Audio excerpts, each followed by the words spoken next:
Web, TV Info, l'interview. Bonjour à tous. Aujourd'hui sur Web TV Info, parlons politique. Mais politique ancrée dans les territoires. Effectivement, nous recevons Marilyn Simonet, qui est actuellement conseillère régionale, mais pas que. En fait, c'est une femme qui s'est investie en politique depuis très longtemps. Et avant que je ne passe la parole à Vincent, qui après justement s'intéressera justement à ce qu'est le conseil régional et beaucoup de choses autour du conseil régional, Marilyn Simonet, une petite bio express. Qui êtes-vous ? Bonjour, tout d'abord. Merci beaucoup de me recevoir. Alors, engagée depuis très longtemps à La Rochelle, dans les années 90, avant d'intégrer l'équipe de Maxime Bonneau, donc en tant qu'adjointe au maire, à l'époque chargée de la prévention de la délinquance et de la sécurité. Le maire de La Rochelle m'a refait confiance une nouvelle fois pour un deuxième mandat, et là avec une grosse responsabilité qui a été celle de l'économie, du territoire, en tant que vice-présidente de l'agglomération rochelaise, où j'ai porté bon nombre de projets avec toute l'équipe, parce que bien évidemment on ne fait pas les choses toute seule. Ça a été un vrai beau mandat. Avant, là aussi, de pouvoir continuer mon parcours en tant que vice-présidente de la région, l'ancienne région Poitou-Charentes. Et là, avec des fonctions encore différentes, qui sont celles de la formation professionnelle et de l'apprentissage. Deux secteurs qui me tiennent beaucoup à cœur et qui en plus ont un lien direct aussi avec les entreprises, avec l'enseignement supérieur. Donc il y a une forme de continuité, de cohérence dans mon parcours politique. Et aujourd'hui, conseillère régionale de la grande nouvelle région Nouvelle-Aquitaine. Alors juste un petit mot, un petit peu de polémique ou pas. En fait, dans le Sud-Ouest est paru un petit encart il y a quelque temps, le 20 janvier, au sujet d'un poste que vous n'occupez plus ou que vous... Enfin voilà. Qu'est-ce qui se passe en fait ? Vous l'avez quitté volontairement ou pas, le poste, avant engagé auprès de Ségolène Royal. Voilà. Oh, je pense qu'il ne faut pas rajouter de la polémique à la polémique. En tout cas, ce n'est pas moi qui l'ai souhaité. Oh, simplement, je pense un petit amalgame entre différentes rumeurs qui ont circulé. Vous savez qu'il ne faut pas vraiment y prêter attention. J'ai repris une activité professionnelle parce qu'aujourd'hui, effectivement, on sent bien dans l'opinion publique qu'un élu se doit aussi d'avoir le pied dans une entreprise ou dans une structure. Et donc, en parallèle de ma vie politique, militante, de mon mandat, j'exerce aussi une profession. Donc j'étais bien évidemment, il y a encore quelques mois, directrice de la communication du ministère de l'Environnement. J'ai quitté ces fonctions volontairement. Au mois de mai 2017, puisque j'ai réussi la possibilité d'intégrer l'inspection générale de l'environnement et du développement durable. Donc vous voyez, cette histoire déjà remonte à quelques mois. Je suis toujours en poste à l'inspection générale et j'y tiens d'avoir à la fois un ancrage national, un ancrage local, une profession et un mandat électif. Alors surtout pour la défense des territoires, donc on y arrive vraiment à ce conseil régional. Donc nous avons notre jeune Vincent qui est donc en stage d'immersion, de 3e, immersion en entreprise, et là dans un média. Donc voilà, je crois qu'il a plein de questions à poser justement sur ce qu'est un engagement territorial. Alors tout d'abord, bonjour Marilyn Simonet. Vous êtes conseillère régionale de socialiste de la Nouvelle-Aquitaine et j'ai plusieurs questions à vous poser. Donc tout d'abord, pouvez-vous nous expliquer ce qu'est un conseil régional ? Oui, bien sûr. Bonjour Vincent. Merci. Je crois que la relève est assurée pour Web TV Info. En tout cas, c'est une bonne chose de voir des jeunes s'impliquer voilà, comme ça et s'intéresser aux médias et puis aussi à la politique à travers une institution qu'est le Conseil régional. Alors le Conseil régional, c'était encore en 2015, 22 régions. Aujourd'hui, ce n'est plus que 13 régions suite à une loi qui s'appelle la loi NOTRe, où on a souhaité, en France, en tout cas le précédent gouvernement, a souhaité rendre plus forte, plus visible au niveau national, mais européen et international, et donc nous n'avons plus aujourd'hui que 13 régions. Et donc cette Nouvelle-Aquitaine comprend 3 ex-régions, Aquitaine, Limousin et Poitou-Charentes. Au-delà de cette fusion de 3 régions, les régions se sont aussi charpentées avec de nouvelles compétences encore plus fortes et qui nous concernent tous au quotidien et qui te concerneront bien évidemment très bientôt dès que tu seras au lycée, puisque la région a en charge les lycées, mais notamment sur des grosses compétences que sont les transports, que sont effectivement l'éducation, l'apprentissage, l'enseignement supérieur, le tourisme, le sport, la culture, les infrastructures bien évidemment, les transports, effectivement on parle souvent des transports express régionaux, les fameux TER qui viennent en complémentarité des transports nationaux, donc des grosses compétences, et le développement économique. Aujourd'hui, la région a la compétence de fédérer, de faire en sorte qu'elle puisse proposer des actions à l'ensemble des territoires sur le développement économique, donc l'emploi, donc l'aide aux entreprises. Qu'est-ce qui a changé depuis la fusion des régions en 2014 ? Alors ce qui a changé bien évidemment, c'est de faire en sorte qu'il puisse y avoir une même politique sur 3 territoires qui étaient différents, avec des politiques quelque peu différentes, donc de pouvoir harmoniser ces politiques. Moi mon souhait c'est de pouvoir tirer vers le haut et de prendre le meilleur des politiques et qu'elles puissent servir au quotidien auprès de nos concitoyens. Aujourd'hui la nouvelle région c'est près de 6 millions d'habitants. Donc c'est une grosse région en termes de superficie, c'est la plus grande région de France aujourd'hui.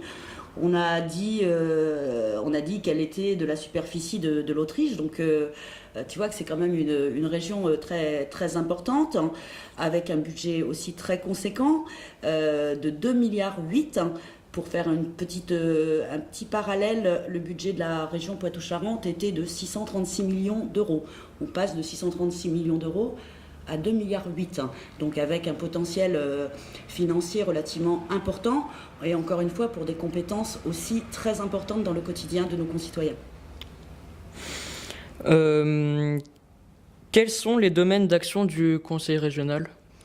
Alors, on a évoqué les compétences, les transports, donc principalement les transports du quotidien. Je crois que notre volonté à la région, c'est de faire en sorte que les habitants de la Nouvelle-Aquitaine puissent se rendre à la fois sur des lieux touristiques, par exemple ici à La Rochelle, venir à l'aquarium, venir aux Francopholies, venir découvrir le beau département de la Charente-Maritime, mais aussi dans leur quotidien, dans ce qu'on appelle le domicile-travail. On sait très bien qu'une agglomération comme La Rochelle, qui comporte 28 communes, il y a cette nécessité pour les gens qui viennent travailler à La Rochelle et dans ces zones d'activité de se déplacer. Et on sait combien il est difficile aujourd'hui de se déplacer avec les véhicules, et en plus, parce qu'il y a quand même une compétence que je n'ai pas citée mais qui est complètement transversale, qui est celle de l'environnement, et de préserver notre environnement et de faire en sorte qu'on puisse aller vers des transports beaucoup plus propres.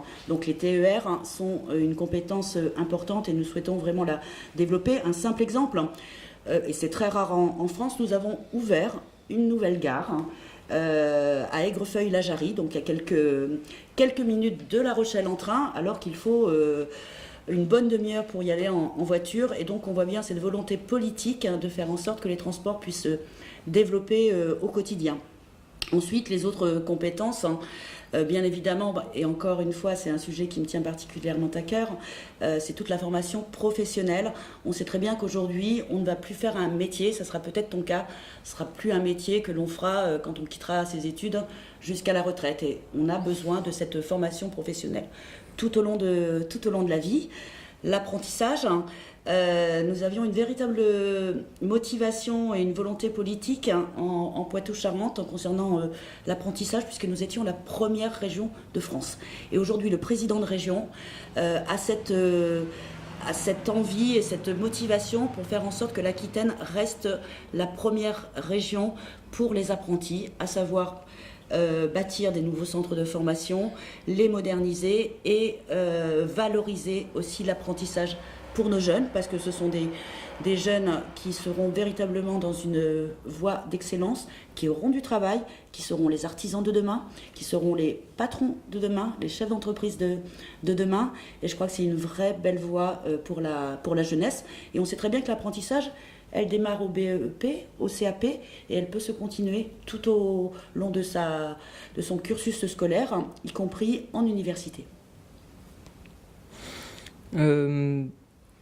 Pouvez-vous nous expliquer en quoi consistent vos fonctions avec un cas concret ?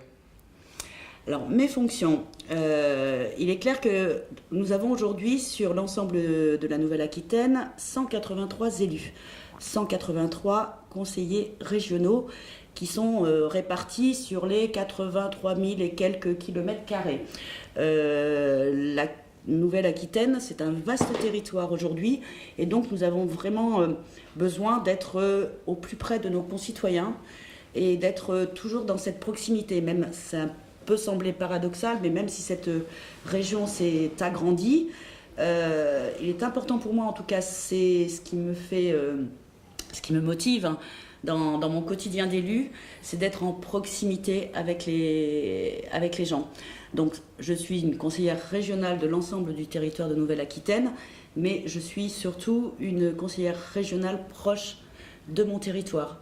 Le fait d'avoir aussi été déjà en poste dans un précédent mandat, voilà, je connais bien ce territoire, je connais bien ce mandat d'élu régional, hein, et c'est vrai que la majorité des acteurs, quels qu'ils soient, hein, que ce soit des chefs d'entreprise, des associations, ou un citoyen, ou un jeune comme toi, qui a besoin à un moment donné et qui pense que la région peut l'aider à concrétiser un projet, me sollicite, ou moi je vais aussi vers un certain nombre de personnes parce que je sais qu'elles seront en capacité de porter un projet et d'être acteurs dans une politique que nous avons souhaitée.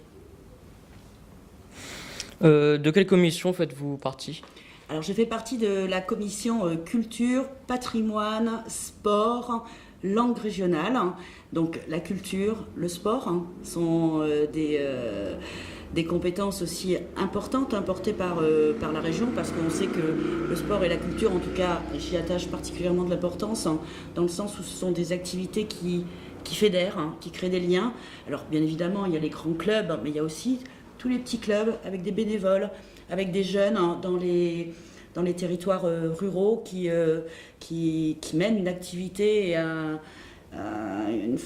lien social qui me semble indispensable. Donc la région les accompagne, à la fois dans la formation des jeunes, mais aussi le fait de vouloir développer un sport qui est un peu méconnu, de faire en sorte, et ça aussi c'est un cheval de bataille, de faire en sorte que les jeunes filles ou les femmes puissent faire davantage de sport ou s'impliquent davantage dans les associations.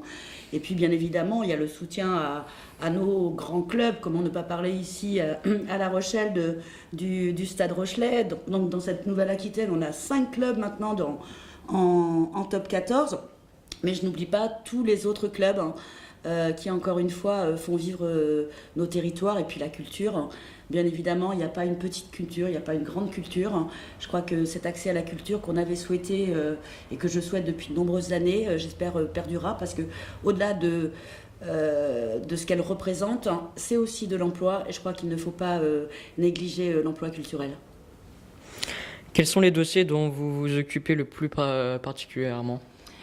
Alors, il y a des dossiers que je porte depuis un certain nombre d'années. C'est pas, il y a des projets qui prennent plusieurs années à se concrétiser. Alors, puisqu'on est ici à La Rochelle et en Charente-Maritime, je pense bien évidemment au centre de formation des apprentis, qui est actuellement encore sur le quartier de Beauregard et qui fera sa rentrée. Tous les élèves, les professeurs, tous les agents feront leur rentrée en septembre 2018 sur le parc Atlantec à Lagore, donc en première couronne de La Rochelle, pas très loin de Beauregard, donc avec un nouvel établissement. Là, je pense que ce sera important pour valoriser, comme je le disais tout à l'heure, pour valoriser l'apprentissage dans des bâtiments exemplaires, à la fois pour y travailler et enseigner au quotidien, mais aussi d'un point de vue environnemental, puisque ce bâtiment sera à énergie positive. Et puis il se trouve que ce CFA, comme je vous l'ai dit, sera localisé sur le parc Atlantec. Il est en construction, d'ailleurs. J'invite tous les habitants de l'agglomération rochelaise à aller voir les travaux qui ont largement démarré. Ce CFA se trouve donc sur ce parc Atlantec. J'étais à l'origine de ce parc quand j'étais vice-présidente de l'agglomération rochelaise. Donc c'est un parc bas carbone sur lequel il y a une halle, une pépinière d'entreprise, Tipeee, qui est un bâtiment qui héberge à la fois la pépinière d'entreprise, qui héberge une école d'ingénieurs par alternance et qui fédère un certain nombre d'entreprises autour du bâtiment durable. Et puis, je pense qu'il faut le souligner, puisque Tipeee Atlantec viennent d'être couronnés d'un beau succès au niveau national, puisque ce sera le premier territoire littoral bas carbone, puisque l'agglomération a été lauréat et avec ce prix des financements à la clé pour faire en sorte qu'Atlantec devienne une référence pour l'agglomération rochelaise au niveau national, voire au niveau européen. Les autres dossiers que je porte aussi fortement, dû à ma présence au conseil de surveillance du grand port maritime de La Rochelle. Comment concilier avec un grand port maritime tel que celui-ci ce qu'on appelle le développement durable, à la fois l'économie, à la fois le social et à la fois l'environnemental. Il faut développer ce grand port maritime, mais pas à n'importe quel prix. Et vraiment, la direction du grand port maritime l'a bien compris. Je crois que c'est un élément moteur pour notre avenir. Et je pense également que le maritime, globalement, est un pourvoyeur très fort d'emplois à l'avenir, ce qu'on appelle la croissance bleue. Notamment, nous avons un projet au large de l'île d'Oléron d'éolien offshore qui pourrait apporter au territoire de la Charente-Maritime, mais bien au-delà, un certain nombre là aussi d'emplois dans le respect, bien évidemment, de l'environnement. Comment faites-vous pour vous occuper de tout ça? C'est de cumuler en fait à la fois d'être conseiller régional, d'être conseiller de surveillance au grand port, enfin, et auprès de l'environnement, des politiques publiques. C'est une question d'organisation, c'est beaucoup de travail, beaucoup d'abnégation, beaucoup d'envie. Je pense qu'il faut aimer les gens, il faut aimer sa ville, il faut aimer son territoire, et on trouve le temps. Voilà, aujourd'hui, je pense qu'on peut concilier le fait d'avoir un emploi, d'avoir un mandat, d'avoir une vie personnelle, d'être maman. Je crois il faut montrer qu'on peut largement concilier différents types d'activités. Certains sont très, très investis dans le domaine associatif. Je l'ai été. Je suis encore adhérent d'un certain nombre d'associations pour lesquelles j'ai beaucoup d'estime, parce que je sais aussi ce qu'est le travail de bénévole dans les associations. Mais je crois qu'on peut arriver à concilier travail et puis mandat électif. Et en plus, j'ai la chance, je pense avoir cette chance-là, qu'il y a un lien aussi direct entre mes fonctions professionnelles, qui ont un lien effectivement direct sur tout ce qui concerne l'environnement et la transition énergétique, et toutes mes connaissances et mes relations que je peux avoir dans l'exercice de ma profession me servent bien évidemment dans l'exercice de mon mandat, et j'ai envie de vous dire réciproquement. Oui, tout à fait.